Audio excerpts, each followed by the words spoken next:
अब मैं बगैर किसी देर के आप लोगों से गुजारिश करूंगा कि जोरदार तालियों के साथ अपने मेहमान खुसूसी जनाब डीसी साहब का वेलकम करें। तो हम बेताबी से आपने इन्होंने देखा होगा कि सुबह से लोग बैठे हैं यहाँ पे ऐसी बारिश में, तो बहुत बहुत शुक्रिया।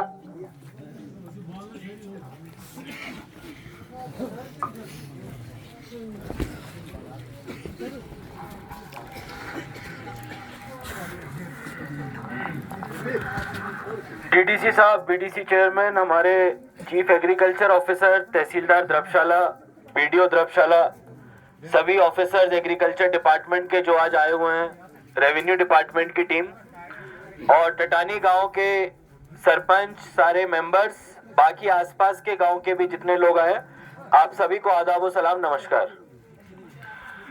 तो सबसे पहले तो मैं जिस पोस्ट पे हूं उसका एक फायदा ये हो जाता है कि मैं कुछ कड़वी बातें भी बोल पाता हूं, है ना। बाकी थोड़ा सा कड़वी बातें बोलना भी बड़ी जरूरी है। क्यों? क्योंकि जब हम अपने आप को ही नहीं देखेंगे तो फिर दुनिया को क्या बदलेंगे, है ना। तो सबसे पहले कड़वी बातों पे आ जाते हैं। अभी पढ़ाई के ऊपर तो किसी ने खैर ज्यादा ध्यान नहीं दिया। मैं इसमें पूछना चाहूंगा, यहाँ पे हमारे प्रिंसिपल साहब भी आए होंगे। टटानी में, दुनानी में 6 बच्चे, लोनपुरा में 1, प्याकुल में 2 और टटानी प्रॉपर में 15, टोटल 24 बच्चे थे, जिसमें कि हमारे टीचर गुलाम मोइनुद्दीन भी लगाए गए थे। तो कोई स्कूल एजुकेशन डिपार्टमेंट से बताना चाहेगा इन बच्चों का क्या हुआ?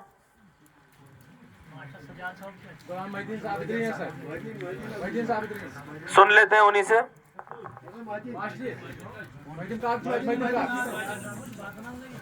यहाँ 4-5 बच्चे जो ओएससी से आउट ऑफ स्कूल चिल्ड्रन हैं, उनकी एडमिशन हो चुकी है। 24 है टोटल? जी हाँ सर। कितने की हो गई? सर 15 बच्चों की आज धुंधरी में फिर से उनकी एडमिशन हो गई है। टटानी बी में 15 थे? जी हाँ सर। वो कहाँ पे है स्कूल? ये पास में पड़ता है यहाँ पे। जी सर।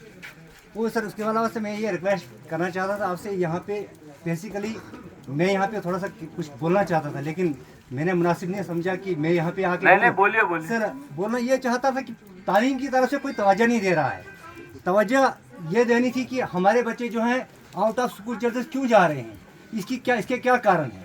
सर लोग भी गवर्नमेंट स्कूल की तरफ से बहुत कम तवज्जो देते हैं। एक सर मेन प्रॉब्लम्स हम टीचर्स को ये यहाँ पे आ रही है कि सर मान लीजिए मैं अपने स्कूल की मिसाल देता हूँ। मेरे स्कूल में सर 70 बच्चे हैं। 70 बच्चे में सर हम 4 टीचिंग स्टाफ हमारा 4 है। तो टीचिंग स्टाफ में सर एक बीएलओ है, तो टाइमली उनको भी ड्यूटी लगती है, सर जाना ज़रूरी है। तो उसके अलावा सर एक और टीचर था, उसको भी ओएससी सेंटर डाइट में सर डिप्यूट किया गया, तो हो गए सर 2 टीचर। एक टीचर और था, उसको ओएससी सेंटर लोहंदरी में भेजा गया। फिर सर मैं हाई स्कूल मिडिल स्कूल प्याकल का एचओआई हूँ सर। फिर मैं एक टीचर वहाँ पे बचता हूँ, तो 70 बच्चों के साथ मैं डीलिंग करता हूँ। फिर सर ये लोग क्या एक्सपेक्टेशन हम स्कूल पर यहाँ पर रखेंगे। सर मैं आप लोगों से गुजारिश करता हूँ सर, आपके माध्यम से हमारे डिपार्टमेंट को भी ये इंस्ट्रक्शन दे दी जाए, क्योंकि सर जिस स्कूल में 5 बच्चे हैं 2 टीचर हैं, जिस स्कूल में 70 बच्चे हैं उस स्कूल में 4 टीचर, और उस 4 टीचर्स को भी उठा के दूसरी जगह जो डिप्यूट किया जाता है। वो सर हमारे ऑफिशियल की मजबूरी है। ये मैं नहीं कहूँगा कि हमारे डीडीओ साहब की, वो भी बहुत कोशिश करते हैं, बहुत ज़्यादा कोशिश करते हैं कि हमारे स्कूल जो है ज़्यादा से ज़्यादा कामयाब हो जाएं। लेकिन सर एक डेफिशिएंसी हम टीचर से जिससे हम टीचर्स पर उंगलियां उठ जाती हैं कि गवर्नमेंट स्कूल में जो पढ़ाई बहुत कम होती है। मैं सर आपसे गुजारिश करता हूं कि टीचर स्टाफ को सर स्कूल से मत हटाइए। एक बात और सर, मेरा स्कूल जो है मिडिल स्कूल प्याकुल है, वहाँ पे सर केयर सेंटर भी है, मॉडल स्कूल है सर। वहाँ पे मैंने देखा काफ़ी कोशिश की, यूडाइस में जब हम कहते हैं जो रिक्वायरमेंट हमको देनी है वो रिक्वायरमेंट्स हम देते हैं। बाथरूम की किल्लत है, ग्राउंड सर पर्सनली सर हम स्टाफ की मतलब with the help of staff and parents हमने सर ग्राउंड को खुद बनाया और खुद सर मेंटेन किया है। तो मैं सर यही गुजारिश करता हूँ कि ज़्यादा से ज़्यादा सर स्कूल की तरफ लोग भी तवज्जो दें, लोग भी हमें ताउन दें और हम भी स्कूल को कामयाब, ताकि सर बार बार जो है गवर्नमेंट टीचर्स पर उंगलियां न उठे कि गवर्नमेंट स्कूल में जो है पढ़ाई बहुत कम होती है। सर यही कहना चाहता हूँ सर। चलिए बहुत शुक्रिया आपका। इसमें जहाँ तक बीएलओ का सवाल है, 6 मई लास्ट डेट है इलेक्टोरल रोल के रिवीजन की। जी सर। हमने पहले ही सारे बीएलओ को अपनी ड्यूटी पे वापस जाने को बोल दिया है, तो बीएलओ वाला रीजन नहीं चलेगा। बुलाइए टीचरों को। दूसरा, जितने भी आउट ऑफ स्कूल में ड्यूटियां लगी थी सीओ साहब ने उसका भी ऑर्डर निकाल दिया है। सारे आउट ऑफ स्कूल वाले अपने मेन स्कूल में वापस ज्वाइन करेंगे, वो भी चीज खत्म हो जाएगी। अभी किसी का भी कोई भी रिकमेंडेशन नहीं चलेगा टीचर ट्रांसफर में, केवल और केवल जरूरत के हिसाब से टीचर लगाए जाएंगे। और अभी मई के महीने में ऑनलाइन पोर्टल चल रहा है, जैसे ये पोर्टल बंद होता है उसके बाद सीओ साहब अपने लेवल पर, डिस्ट्रिक्ट लेवल पर टीचर्स का शफलिंग करेंगे। तो जहाँ पे शॉर्टेज है, जहाँ पे कमी है, वहाँ पे टीचर लगाए जाएंगे। ठीक है, आपसे जो मेरी गुजारिश है, एक तो ये जितने भी बाहर के बच्चे, 24 बच्चे टोटल टटानी के एरिया में हैं, 4 अलग अलग स्कूलों में, 15 है टटानी बी में, 2-2, 3-3 करके 3 और जगहों पे हैं। इन सारे बच्चों का स्कूल में रजिस्ट्रेशन हो जाए। इन सारे बच्चों के जो माँ बाप हैं उनको लेबर कार्ड आप लोगों ने भरवाना है। वो लेबर कार्ड से उनको साल का 4,000 रुपए मिलेगा बच्चों की पढ़ाई के लिए। मनरेगा में हम उनके 100 मैंडेज करवा देंगे, वो बीडीओ साहब से हम लोग कोऑर्डिनेट कर लेंगे। और तीसरा, जितने भी बच्चों के बर्थ सर्टिफिकेट नहीं बने हैं वो एक्सेल फाइल मैंने सारे जेडीओस को दी है, उसमें जो जो जानकारी भर सकते हैं आप लोग वो भर दें। हम जितने भी बच्चे 6 साल का हो गया, 7 साल का हो गया, उसका बर्थ सर्टिफिकेट बनवाएंगे। तो ये 3-4 चीजें हमने करना जरूरी है, जिससे कि इन बच्चों पे जो 3 महीने काम हुआ है ये बच्चे अपनी पढ़ाई को पूरी तरह शुरू कर पाए। और जब ऊपर भी जाते हैं, वैली में भी जाते हैं, डोक पे जाते हैं, तब वहां पे भी हम लोग सीजनल टीचर को फिर से रिव्यू करेंगे और रिव्यू करने के साथ साथ अच्छे टीचर को भेजेंगे जो कि इनकी पढ़ाई करा सके। सर एक गुजारिश मेरी और है सर, बच्चों के जब ये स्कॉलरशिप के लिए हम फॉर्म भरते, मतलब ऑनलाइन फॉर्म अप्लाई भरते हैं, तो उस वक्त सर पेरेंट्स को एक दिक्कत आती है। एक तो सर उनके जो अकाउंट नंबर जल्दी से जल्दी नहीं खुल पाते हैं सर, यहाँ पे लोग काफ़ी गरीब हैं, तो एक तो ये प्रॉब्लम आती है। दूसरी प्रॉब्लम सर ये आती है उस वक्त मैंडेट मतलब अर्जेंट जो उनको इनकम सर्टिफिकेट की ज़रूरत पड़ती है, तो इनकम सर्टिफिकेट के लिए बच्चों को बहुत काफ़ी घूमना फिरना पड़ता है, तहसील ऑफिस में ऑनलाइन काफ़ी इंतज़ार करना पड़ता है। तो सर वो पिछले बार सर एक ऑर्डर मैंने पढ़ा था डिस्ट्रिक्ट बारामूला की किसी डिस्ट्रिक्ट से, सर वहाँ पे अथॉरिटी दी थी उन्होंने जेडीओ को और सर हेड टीचर जो है उनको ही कि वही इनकम सर्टिफिकेट उनको इशू करेंगे। वो वैलिड नहीं है, वो वैलिड नहीं है। तो सर कम से कम सर उनकी इनकम सर्टिफिकेट जो है जल्दी से जल्दी मिल जाए तो वो सर वो तहसीलदार साहब ध्यान रखें, आपके इलाके में इतने सारे लोग हैं जिनको जरूरत पड़ती है इसकी। इनकम सर्टिफिकेट की वजह से किसी भी बच्चे की पढ़ाई ना छूटे, है ना। चलिए ठीक है, तो पहला पॉइंट हो गया पढ़ाई का। अरे शॉर्टेज की अभी बात करेंगे, रुक जाओ, पहले कड़वी बातें कर लेते हैं सारी, ठीक है।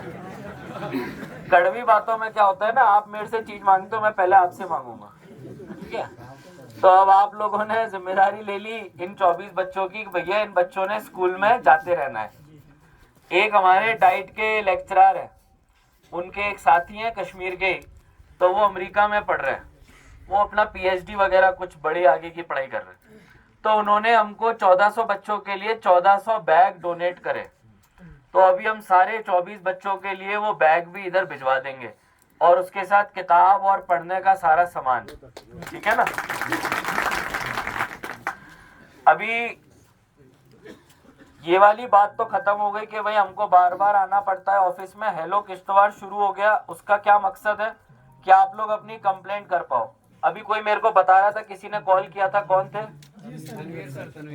तनवीर साहब, आपको एसएमएस आ गया? आपको आईडी मिल गई प्रॉब्लम की? उसका मुझे फोटो दिखाओ, क्योंकि मैं उसको हेलो किश्तवाड़ पे सर्च करके खुद देखना चाहूंगा कि भाई आपकी आईडी चल रही है कि नहीं चल रही है। कहने का मेरा मकसद है कि आप लोग बड़े दूर दूर के इलाके में रहते हो, अपनी बात करने के लिए कहीं चलने जाना पड़ता है, गाड़ी बुक करनी पड़ती है, पूरा दिन लग जाता है। कागज जब जाते हो कचहरी में टाइप करवाने के लिए, उसमें भी पैसा लगता है। एक चीज के लिए, एक मुद्दे के लिए 1000, 1500, 2000 का खर्चा हो जाता है। बाद में वो इशू सॉल्व भी नहीं होता और फिर पता चलता है कि फिर से फॉलो अप करने के लिए, फिर से अपडेट लेने के लिए जाना पड़ रहा है। तो ये बार बार के खर्चे को खत्म करने के लिए ही ये शुरू किया गया है। इसका मैं ना ऑनलाइन चेक कर लूंगा। आपने चेक किया हेलो किश्तवाड़ सर्च करके? क्या सर्च किया? आपने गूगल पे जाना है, हेलो किश्तवाड़ सर्च करना है, उसके बाद आपको आईडी टाइप करने का बॉक्स आएगा, उसमें आपने ये DCM1WH22023 ये टाइप करना है। आपको पता लग जाएगा आपकी कंप्लेंट पे एक्शन क्या हुई है, ठीक है। एक चीज और है, मैं देख रहा हूँ कि भाई सब लोग मेरे को ही कॉल करते हैं, हर चीज के लिए डीसी को कॉल नहीं करना है। अब कोई एजुकेशन डिपार्टमेंट का मसला है तो उसमें चीफ एजुकेशन ऑफिसर का भी नंबर है। कोई हेल्थ डिपार्टमेंट का मसला है तो उसमें चीफ मेडिकल ऑफिसर का भी नंबर है। अगर कोई अभी ब्लॉक की बड़ी लोगों ने बात की कि हमारे मनरेगा के पेमेंट्स नहीं मिले, है ना, इस साल मनरेगा का 10-20 दिन का ही जॉब कार्ड लगा, तो एसीडी साहब का भी नंबर हेलो किश्तवाड़ के अंदर ही। आप पूरा फोन तो सुन लो पहले।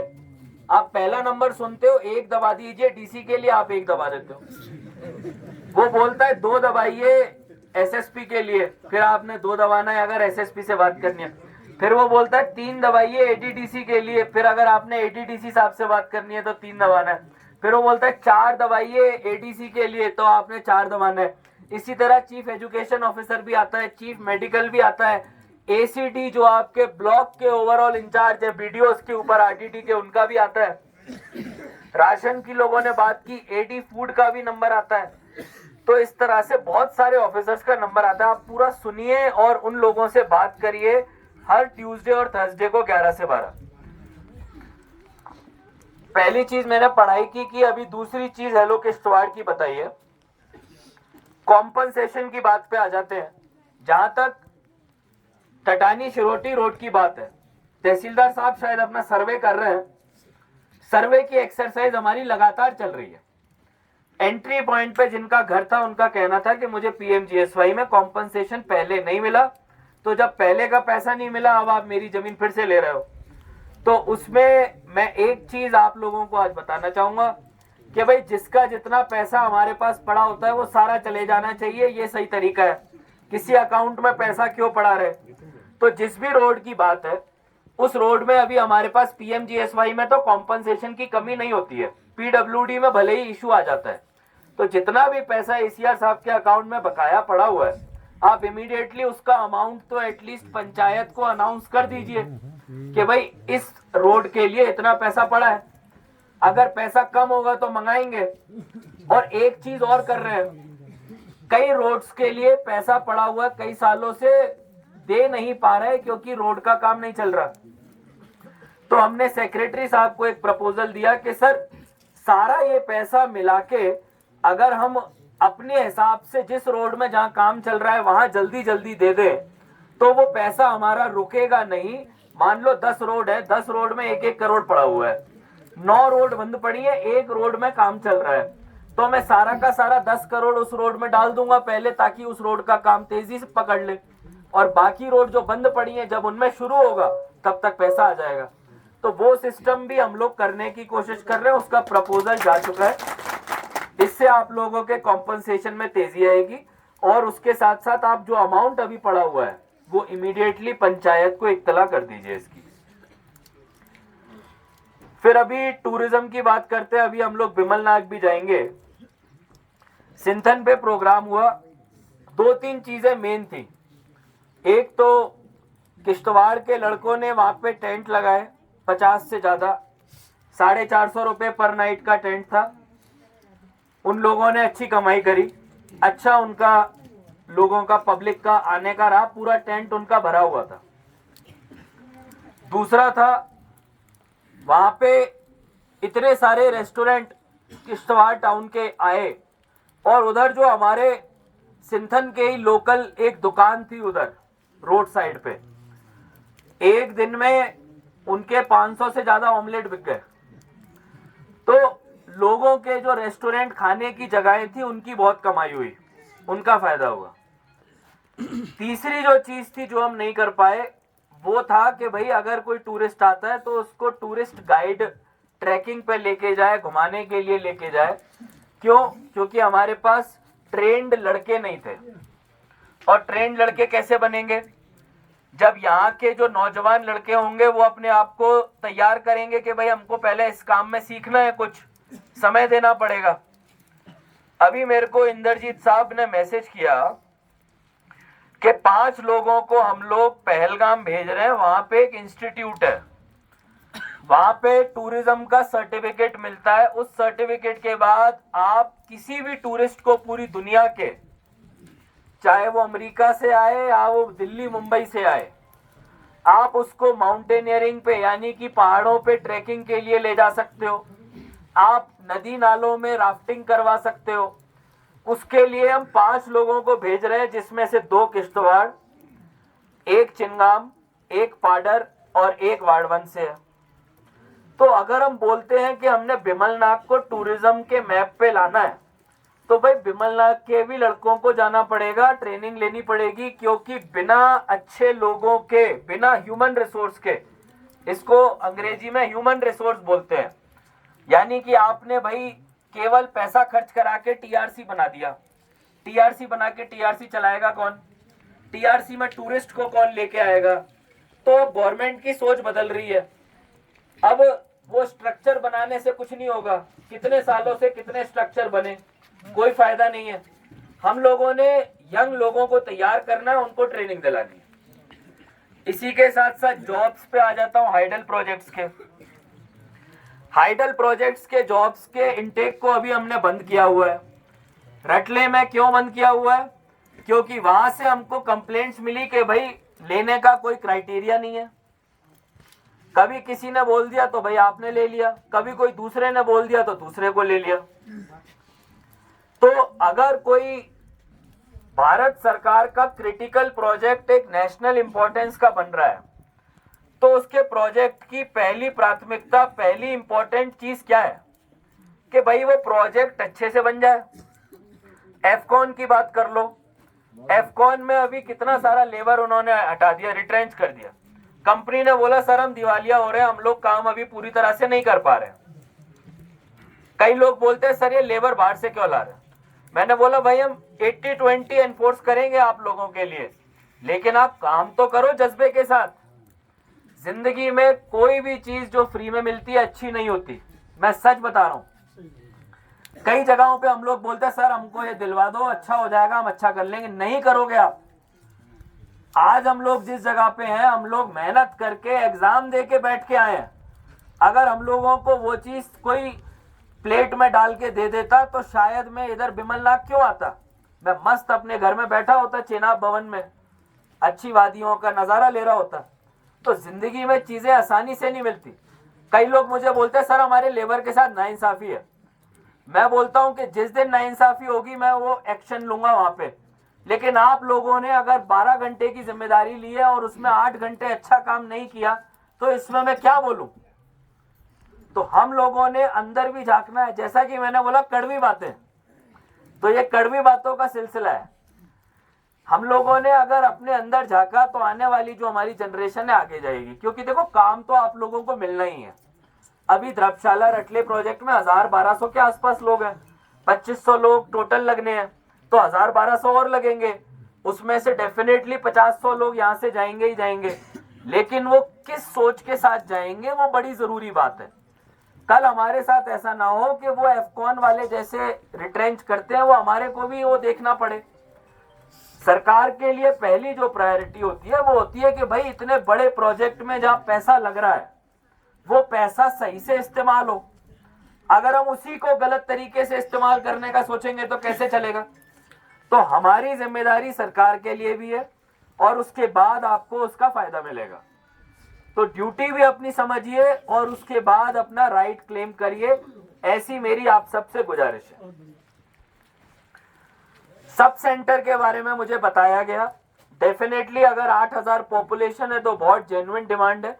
मैं सीएमओ साहब से बात करूंगा। अभी रिसेंटली हमने कुंतवाड़ा के लिए भी एक सब सेंटर का प्रपोजल भेजा है और मोस्ट लाइकली वो आ भी जाएगा। तो हम लोग इसके लिए भी टेकअप करेंगे और बहुत ही जल्द आप लोगों को इसकी जानकारी देंगे। उसके बाद आपने बिजली के बारे में काफी मसले मसाइल दिए हैं। मैं पीडीडी डिपार्टमेंट से उनके यूटी कैपेक्स का जानकारी ले लूंगा, इस बार उन्होंने क्या प्रपोज किया है। और अगर ट्रांसफार्मर कहीं पे इस्तेमाल नहीं हो रहा है और अगर इधर एक ही ट्रांसफार्मर है और की जरूरत है तो डेफिनेटली लगवाया जाएगा। उसकी जानकारी भी हम आप लोग को बहुत जल्द दे देंगे। अभी 2-3 सड़कों की जो बात हुई है, ज्यादातर सड़कों पे हमारे काम शुरू हो गए। टटानी शिरोटी रोड पे भी सर्वे चल रहा है, कॉम्पनसेशन पुराना वाला दिया जाएगा। सरथल वाली रोड पे भी अभी मुश्किलात हल हो गए। कुछ सड़कें बताई गई जो 1-2 किलोमीटर छूट गई हैं। अभी अगर वो रोड बंद हो गई है तो इसको शुरू नहीं कर सकते। अगर रोड का प्रोजेक्ट अभी भी खुला हुआ है तो हम लोग उनकी डिटेल डिपार्टमेंट से ले लेंगे और उसके हिसाब से आगे का प्रपोज करेंगे। जैसे TKN मोरी में हमने प्रपोज किया कि सड़क की छोटी पड़ गई, 2-3 किलोमीटर गांव तक पहुंच ही नहीं पाई, तो उस केस में हम लोग डेफिनेटली टेकअप करेंगे। अब मैं आखिरी बात पे, आज के किसान संपर्क अभियान पे आ जाता हूं। यहाँ पे सब लोगों ने बात सुनी थी। कोई एक बंदा मुझे खड़े होके बता सकता है कि भाई क्या क्या चीजों के ऊपर बात हुई है?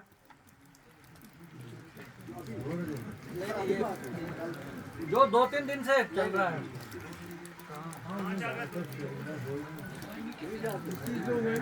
कोई यंग लड़का इसकी जानकारी दे सकता है?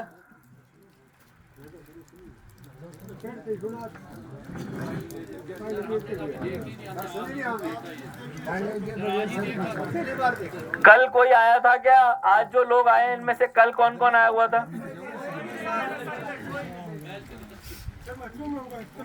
हाँ? हाँ। नहीं नहीं, ये तो टटानी है ना, तो टटानी में इधर कौन कौन लोग थे? कल को परसों 16 बंदे आए थे, कल 14 बंदे आए तो उन 16 में से आज कोई आया है?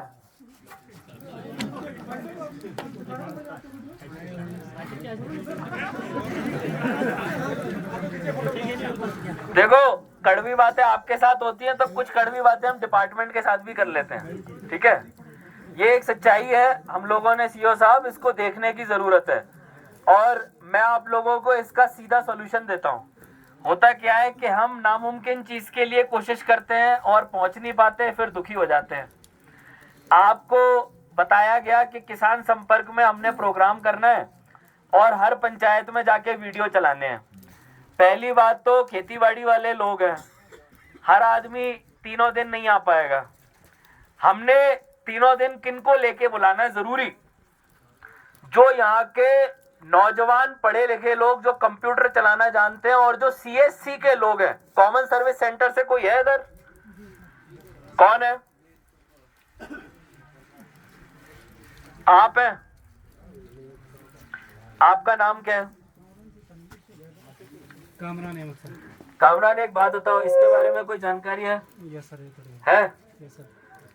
अगर कामरान इस चीज को पूरी तरह समझ गया तो जब एग्रीकल्चर डिपार्टमेंट के लोग चले भी जाएंगे तो भी आपको इस स्कीम के अलग अलग चीजों के बारे में ये बता पाएगा।